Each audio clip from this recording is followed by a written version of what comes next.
Hey, good morning, everybody. It is indeed a good morning. I took the Terremoto out for a spin now that it's all put back together, and just figured this would be the way to start off today's Facebook Live and greet you guys straight from driving it. Still runs great, of course. We just finished up the rockers yesterday, and they look as good or better than new. Let me climb out of here. We've got a whole bunch of stuff planned for you guys today. So let's get right to it. So a couple of things that I want to talk about was hood louvers.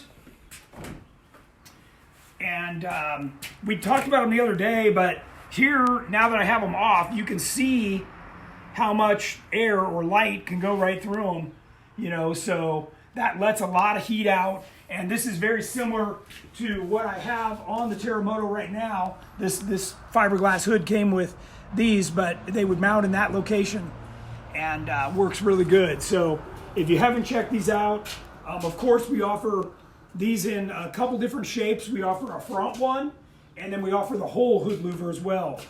So I wanted to show you guys those. They're really easy to put on. You just put blue tape down and trace around the outside and then cut inside of that, and you're good to go.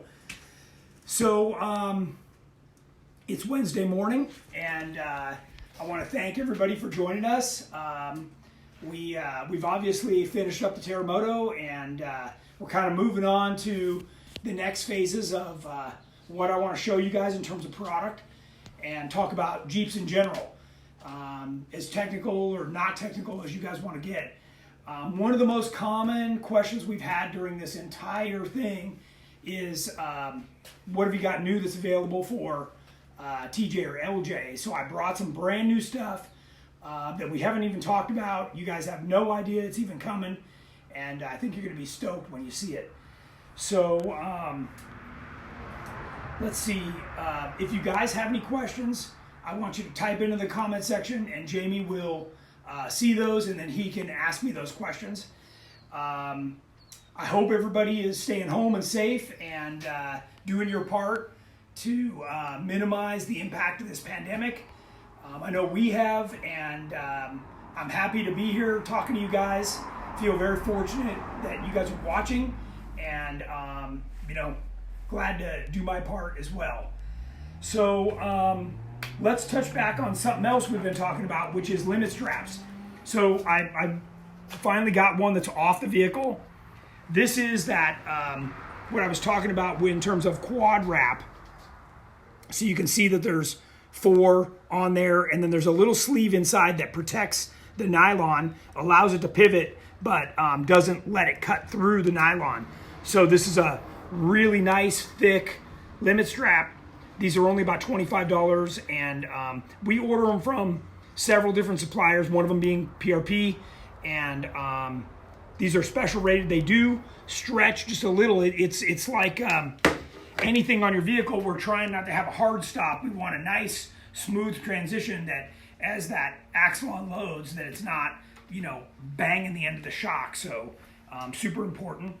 One of the other things that we didn't talk about was if you've got one of our tire carriers, we've got, it might be new to you if you've never heard of it, but it's called a stop lock. So this just slides on the carrier and locks in and holds the carrier open.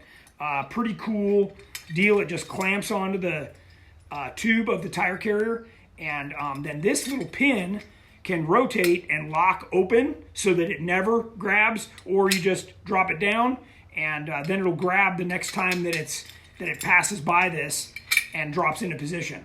And then you just pull it up to open it and or close it in that case. So cool little thing. They're about $100, and you can add them on if you've already got one of our tire carriers. This can be added on to any TJ or JK tire carrier. Nowadays, a lot of our tire carriers just include this, but for you guys that have our tire carrier that would love to have something that would keep it open, we call this a stop lock. And again, you can go on our website, type in to the search bar stop, and you'll see them come up, and that'll be something cool that if you haven't seen before is a great upgrade. Guys, this is what that line lock we talked about yesterday, this is what it looks like. So you just turn it. It's a real simple. You just plumb it right in line with the brake system, especially the rear. It comes with 2 different brackets. This is one you can mount it this way, or you can mount it this way. So just depends on where you're mounting it. You know, if you're going to put it in the floor or the center console. So it comes with both of these brackets, makes it super easy to mount. These are nice stainless steel, and you just screw those down and then plumb it. So literally, your brake line going to the rear, you just cut it, you flare each end, and put it right in line. Super easy install. The other thing that we talked about in terms of keeping your aluminum parts nice is the Scotch-Brite. And you can see right on here faintly it says Scotch-Brite. The burgundy pad, or the purple one, is the one that we use at GenRight. I usually carry these with me, and you can hit these on any of our aluminum products and they'll look like brand new, graining them, yeah. So obviously the Scotch-Brite comes in colors, but this is the one we sell on our website. Again, you can go to the search bar, just type in Scotch, and it'll come right up, or it's under miscellaneous accessories. So you'll see that there too. Any questions so far? No. No? Okay. So over here, I want to show you a couple things. This is one that we have not talked about. And by the way, if you've ever ordered anything from us, you'll find that our packaging is second to none.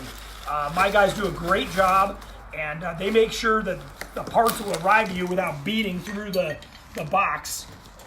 This is called an Atlas support ring. So this goes on the back. It's a kit. It goes on the back of the transfer case, and it grabs that rear snout. Pull out some of the parts here. So the way it works is you weld this to here. Now the reason we don't weld it for you is because we don't know what the height is. So you have the option to cut this down, you know, weld this on wherever you want, or you can just weld it on the front side here. Doesn't matter. It comes with a nice long bolt, and it comes with tabs that are either flat or curved, depending on what you're putting them on. So they're nice 1/4 inch thick. Makes it super easy. And then this guy just bolts on to the top of this. So super nice to clamp this all together. Yeah, I guess I can move some of this other stuff out of the way. Easy to see. So basically this is what the kit looks like, right? You can put the bolt through. This is a grade 8 bolt with one of our Unitorque nuts, so you never have to worry about those coming loose. And these Allen heads just go down in here and tighten this up. You don't need to over clamp this. You just need support. So if you clamp this too hard, it's like the steering box brace. You can start to compress the bearing that's in there, and you don't want to do that. So it's just literally to keep the thing from slopping around. If you don't have a skid plate or something to mount this on, I brought over something else that I wanted to show you. And this is called our BKT 1050. So this is pretty cool. Again, our guys do a fantastic job of packaging this stuff. Inside here are 3 tubes. So let's clear a spot here. Move some of this stuff off that we talked about.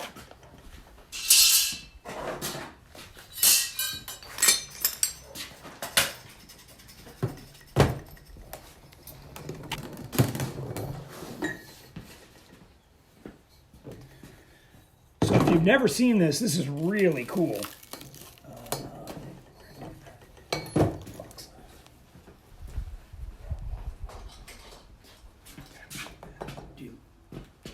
No, because that's part of what I'm showing right now. Good morning if you guys are just joining us. I am showing a bunch of products that we normally don't talk about that are actually quite popular. Do you prefer being on that side, Jim? Doesn't matter. Okay. So these are made to weld onto the inside of your frame, and you put one on each side. These tubes slide inside this, so you can make it whatever width you need to. And you just put one of these on either side. That over, and then you can mount something like this to it. Right, so you just take a couple. These are already shaped to fit the tube. Right, you put your bolt through, you weld this on, and then you can hold the back of your transfer case. This is also good for holding the back of your transmission, in which case we sell a plate that goes on, and you can add that to your transmission. So that's one of those things where you just put a couple bolts. Oh, it's right here. I was looking for it. So if you're not using it for your transfer case and you just want to put it on your transmission, then you just weld this to here. You can see it's already like built-in gussets. You just weld it along, and it's got a number of hole patterns in here that'll fit standard automatic transmissions all years. Super nice. So this gives you, there's urethane inside here, so it helps to dampen it. But what's totally cool about a setup like this is it moves it from being attached to your skid plate. So right now, when you drop down your skid plate, your entire driveline comes down on top of you unless you support it with a jack stand or something.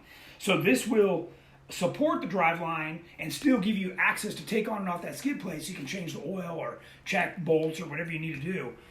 Super nice, and again, once you set the width, you just weld this around here, and then that locks it in. And really inexpensive and easy to install kit. This works great with our belly up skid plate. Part of the reason this is bent is that it fits that contour, and it allows room for your exhaust to go through, or other components like that you have underneath in the frame. Super handy. If you haven't checked this out, it's a really cool part. This is one of those things that I've made forever, and certainly available. Does the Atlas support bracket work with a transfer case e-brake? It would work with yes, it would. What's funny is that question is that I've never seen one of those available. So somehow you've discovered the one that's available, or some aftermarket company, because Atlas never came out with them.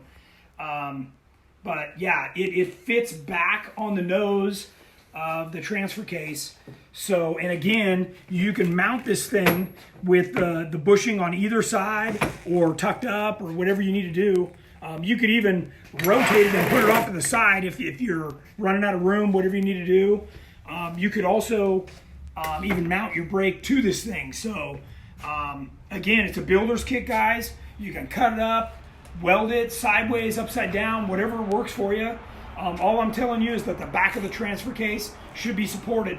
It would horrify you to know that there's 6 tiny little, I think they're 5/16, might be 3/8 bolts that hold your transfer case to the back of an aluminum transmission that if you tapped with a hammer would just shatter.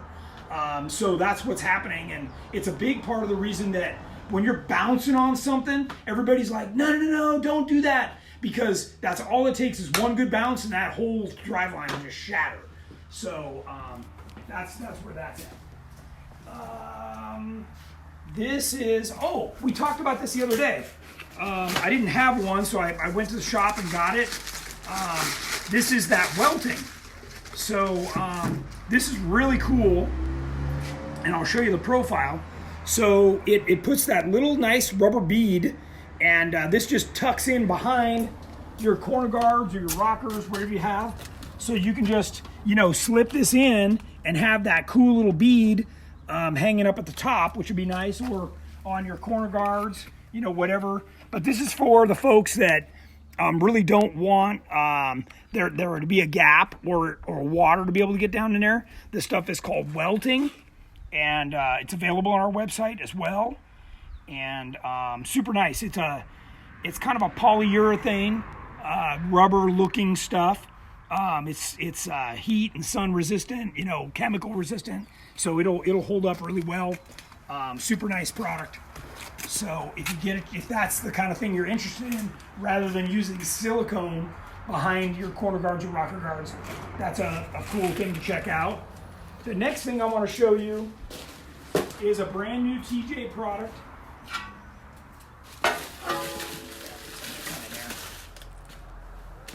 So guys, this is my original design, this one here, right here.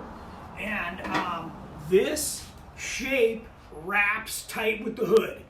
And years ago, I mean, this is like in the beginning of GenRight, I came out with this shape. I love this shape. I got, I don't want to say chastised, but I got a bunch of criticism from customers that convinced me to do the flat fender look. And Jamie, you're probably going to have to look up from the top to give them the best comparison. Yeah, you can see it. And I'll be honest, guys, this one here, I've hated it ever since I came out with it. This is always the one that I believed in. And now everybody is requesting this one. So this is what we're going back to. These will be closed out if I have any left. And this will be the new design, TJ, YJ, and CJ, available in aluminum only and high fender and standard fender. So the first ones just came, these are the first set that just came off of production, and they're being shipped out today. This will be the new hot product for TJ and LJ. This particular one's high fender. So that's something new for you TJ, LJ guys, and shortly thereafter YJ and CJ guys.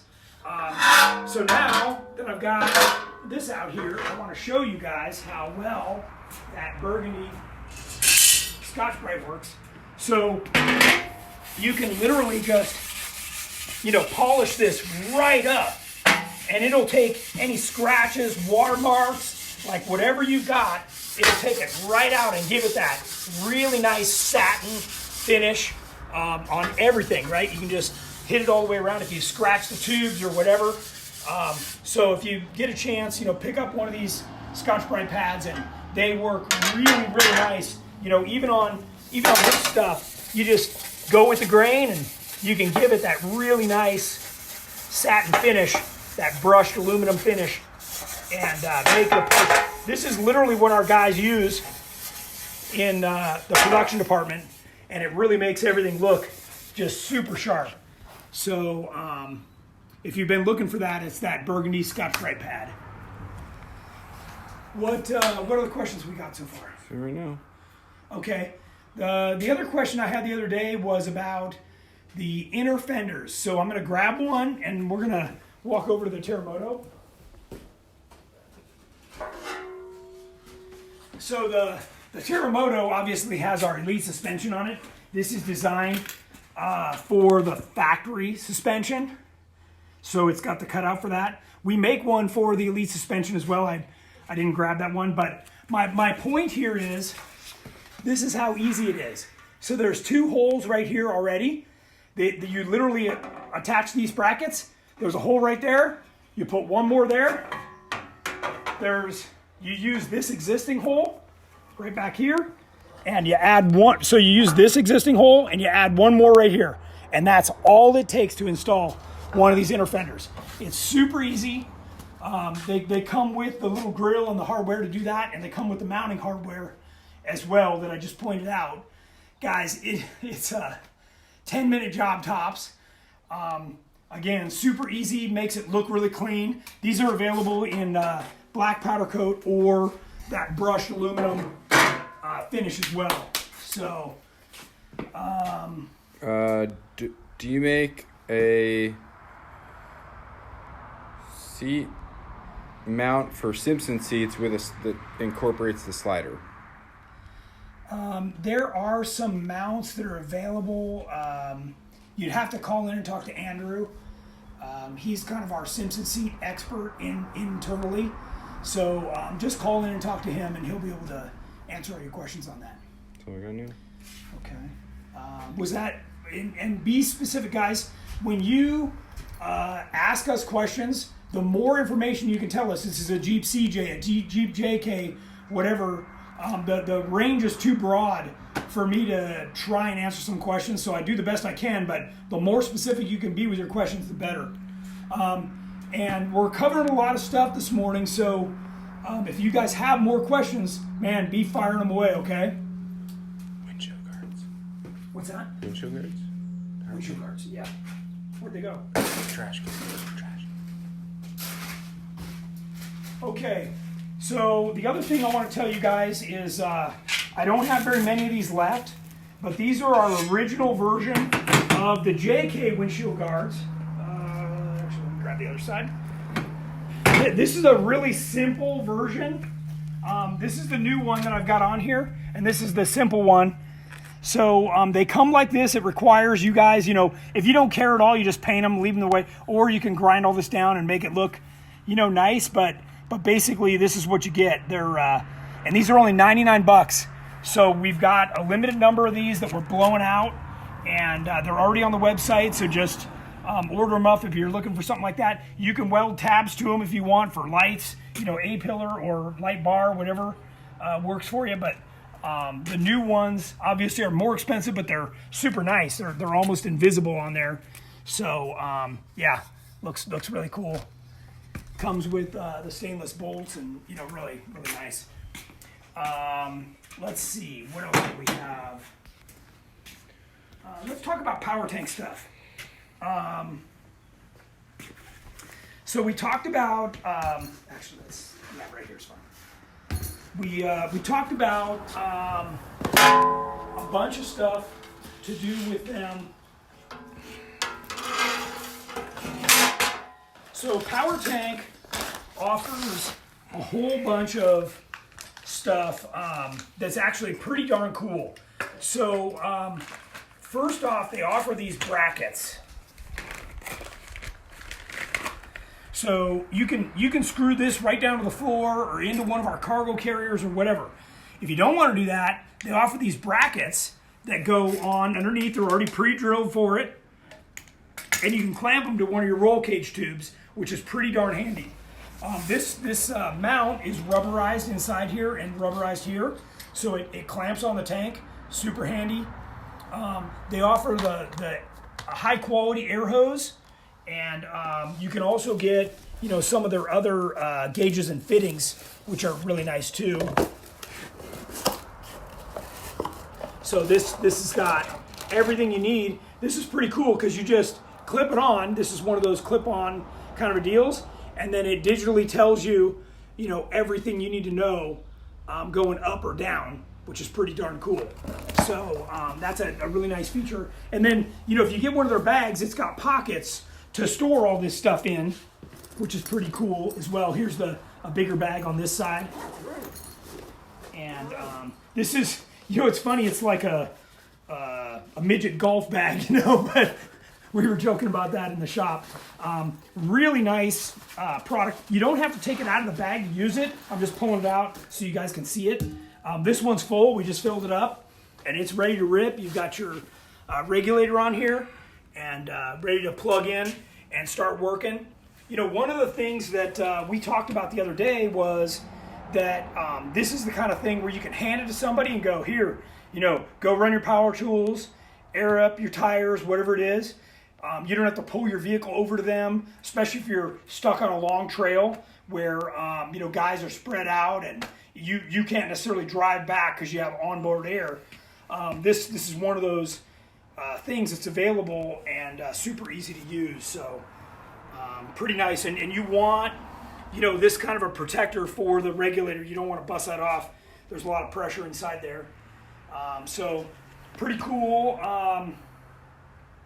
Let's see, what other questions have we got coming in right now? That's all we got right now. Yeah, that's it for now. Okay. Can you recommend a cleaning product for tire carrier mounting brackets that have rest? Yeah, so you got a couple options, but you can't do it on the Jeep. They make what's called petroleum jelly, and you can put that on there, and then you rinse it off. You can use a little toothbrush and rinse it off there. That will take the rust right off, and then you need to paint it immediately. Either Rust-Oleum, primer paint, but then that'll take care of that indefinitely. So The other thing is, here's the bracket right here. The newer ones we do are zinc coated, so you can leave these the way they are, or you can paint them. That's totally up to you.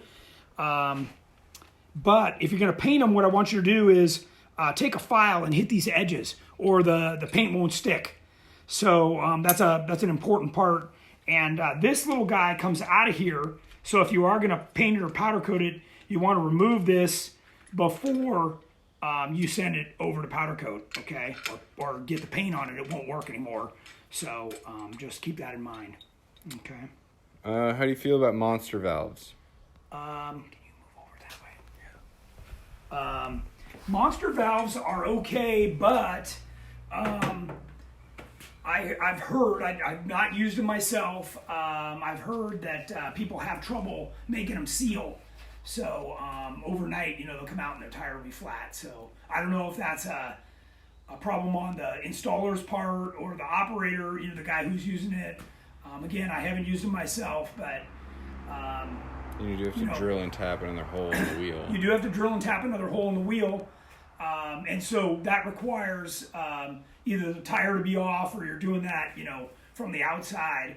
And you want that toward the middle so that it doesn't have a chance to get hit by a rock caught up in the wheel or anything. I use the screw-on ones. They're pretty idiot-proof. And I even have the ones that you set the pressure, so you just screw them on and you can take off, and they'll stop by themselves. And that way you're not holding up the group because you're the last one that didn't air down. So, those are something to check out too.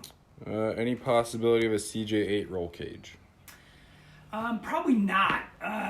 Guys, to make the roll cages the way that we do, where they're mandrel bent and laser cut, it requires a high volume of those to be ordered. So really, even if I make 10 sets of that, which sounds like a lot, we don't even break even on that. It's a total loser. So you really got to make hundreds of these cages for that to pay off. It's part of the reason that we've always been on the fence about even offering the fastback again for the LJ and the TJ. It's just one of those things where it requires volume. So, but I know you can take our CJ7 cage, you as the installer, and stretch some of the tubes and make it work in the CJ8. So I would encourage you to try that. If you have a question on that, call in and talk to Andrew or Keith, and they can advise you on what that looks like. What else you got? While Jamie's looking, I will say hello to everybody, and thanks again for joining us. It's a beautiful day here. It's going to be over 80 degrees here in Simi Valley, California. And if you didn't get on early in the program, I just came back from taking the Terremoto for a test drive. She's all back together and 100%, runs great as always. I still have some little things on it that I want to do, but yeah, it's dialed in and ready to rip now, which is totally cool. So opinions on superchargers. Oh man, it's not good. I'll keep this short. My advice would be save your money. You're going to be $8,000 into that. I would save the money and put that toward putting an LS in, a 5.3, anything, and you're going to be way happier. Number one, you're going to get the sound of a V8. You're going to get the performance, the torque. The superchargers, although they say they pass smog and blah, blah, blah, guys, you're asking the engine to do something that it wasn't designed to do. Everybody that I've seen put them on, ends up taking them off for a variety of reasons. I can tell you the ones that I've driven, they don't come on smoothly. So I want to crawl up a rock and stop on top to evaluate where my next move is. They like lunge up on top of that rock, and even driving 2-footed and holding the brake, it's a lot of freaking work. So yeah, I wouldn't recommend it. What kind of fuel pumps do you run? So, And why? good question. I run the Aeromotive Phantom pump. In the Terremoto, I've got dual Phantom pumps. So those are wired and plumbed, so they're ready to go. And with the flick of a switch, so the computer controls the first pump, and if for some reason that were to die, you just flick a switch and the second pump's on and you're going. On my dash, the digital Motec race pack dash that I have, it actually tells me what the fuel pressure is. So without even getting out of the Jeep, I can see, hey, the fuel pressure's dropping, kick on second pump, and ready to rip. Why do you run the Aeromotive? So Aeromotive, that Phantom pump series is a drop-in for almost all the GenRight tanks. It's designed with that round interface, and right now, if you get any of our tanks with the Dash 2, we make an adapter, and that thing just drops right in. It's got a foam baffle and a sump on the bottom of it. And Aeromotive came up with these little pieces you put on the bottom so that as the tank rocks back and forth, it keeps the fuel right in the sump. Plus, the return line is straight down into the sump. So that way you're keeping fuel at the pump all the time. If you're new to fuel pumps and systems in general, you always want the pump in tank. What it does is the fuel helps to keep it cooler, and pumps are designed to push, not pull. So if you have an external pump, you're making that thing beg for mercy every time you use it, and this way the pump is down in the tank and it's just pushing the fuel, and they do a really good job that way, and they last a long, long time. Aeromotive produces a really high quality product like GenRight. That's one of the reasons I like to use them. They're based here in the United States out of Kansas City, Missouri, and super nice guys. And I can't say enough about them. I mean, that's what you're going to find in every one of my Jeeps is an Aeromotive fuel pump and a system, right? So they sell the regulator, the filters, they have everything you need. You can find them on our website. I've pared it down, so when you go to Summit or Jags or any one of these companies, and man, they sell a wide variety of fuel pumps and lines and all this crap. Guys, I've already pared it down for you.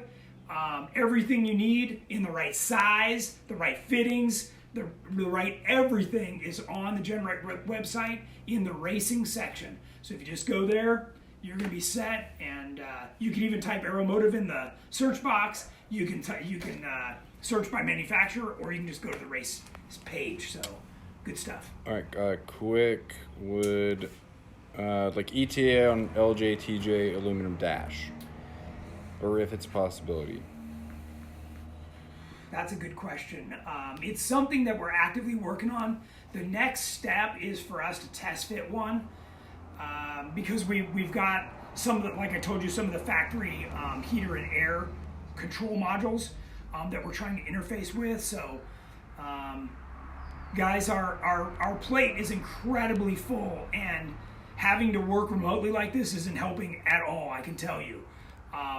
So I'm doing the most I can. I'd like to say it's going to be quick, but I can't even begin to give you a guess right now, honestly. What's the real benefit to IBPs? The real benefit, super simple, is that it's just like having another air bump built into the shock, so when you get all the way toward the very end, it helps slow down the wheel travel, so that you don't bottom out. That's it. Super simple. I can't make it any more simple. And it's a huge advantage because our sprung and unsprung weight are way out of balance compared to a regular car, and you need that extra help. That's all I can tell you. How do you manage California smog rules with LS swaps? I don't. You register it somewhere else. If you want to get yours smogged, good luck. The referees change their mind all the time, and either turn it into a dedicated off-road vehicle or register it somewhere else. Simple and straight. I know nobody else will do that for you. That's what I'm doing. Just get over it.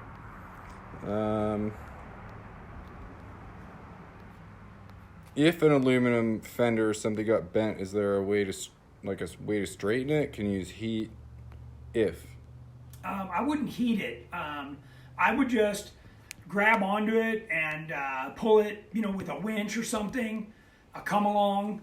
And the thing is that, say your rocker guard's in the way. In order to get it straight, you're going to have to go past where straight is and let it relax back to straight.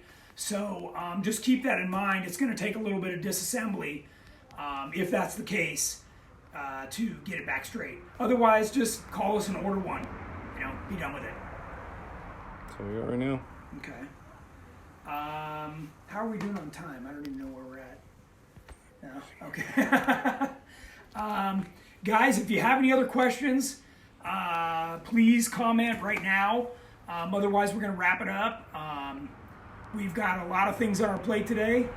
Okay, we got another question coming in, Jamie says. 4.0 LJ Tracer? Or maybe they meant 3.0. Guys, there are reasons, very specific reasons, we did not offer the Tracer with more than a 2.5. And that has to do with not only packaging in terms of size. Maybe engine? 4.0 engine? Oh, maybe. Okay. Sorry, we'll change gears.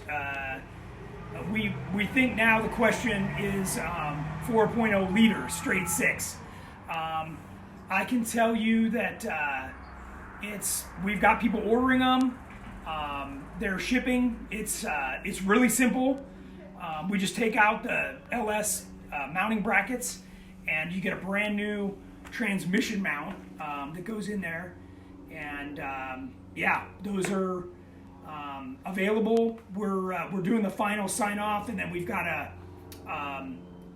edit the instructions on how to help you guys if you're not, guys, the instructions that come with the Tracer or the Elite are like stupid simple. Anybody who even knows which end of the screwdriver to hold can read these instructions and install the kit. And we're trying to also update that for the straight 6 for people who want to leave the stock drivetrain. Any new products for the JL? JL. Yes. Those windshield guards will be up on the website today for the JL. They're in production right now, and they look super clean, really nice. Of course, we're working on stuff for the JL like it's going out of style, right? We're working on the JK or the JL Elite kit, so similar to the JK Elite, that'll be available for the JL. We're also making that for the JT, and then of course our full roll cage, because once we give you a good suspension, you can go fast. We want to make sure you have a cage too. After that, it'll probably be things like rear corner guards.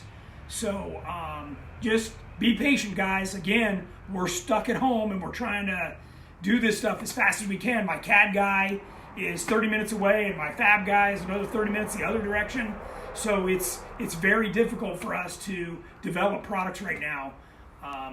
Just bear with us, man. We are working as fast and as hard as we can. Trust me, I want the products more than you do. What about corner guards for the JL? That's what I just mentioned. Okay. Yeah, corner guards will be after roll cages. Again, all I can do is beg for your patience, guys. We're coming out with the stuff as fast as we can, and when we do, it's going to be the bitchin' stuff. Any new plans for the Growler?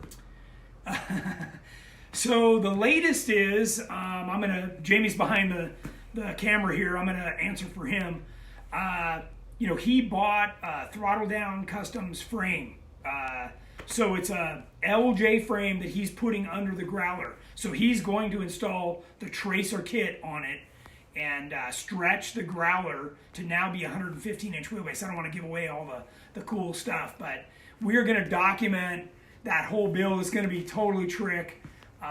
There's a lot of cool stuff that's going to be put into that and implemented as we go forward. So again, that's also very difficult for us to be doing right now, having to stay at home. So just bear with us.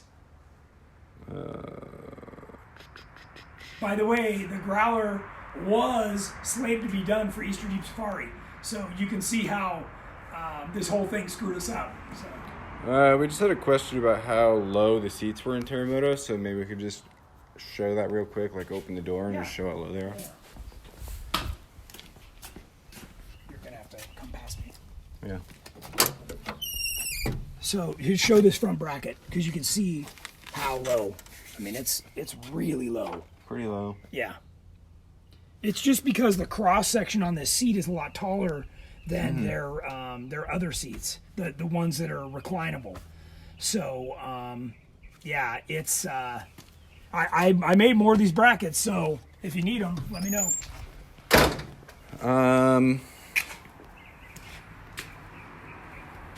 And again, guys, that goes back to if you don't see something on our website, I got 3 guys sitting there waiting for your calls. Our phones still work. Call in, talk to our guys, get engaged. We've got all the parts. We can help guide you in whatever you're trying to do, and or at least give you the straight scoop and dispel a bunch of the misinformation that's out there. What about Elite for a 2-door JL? That's a ways out, guys.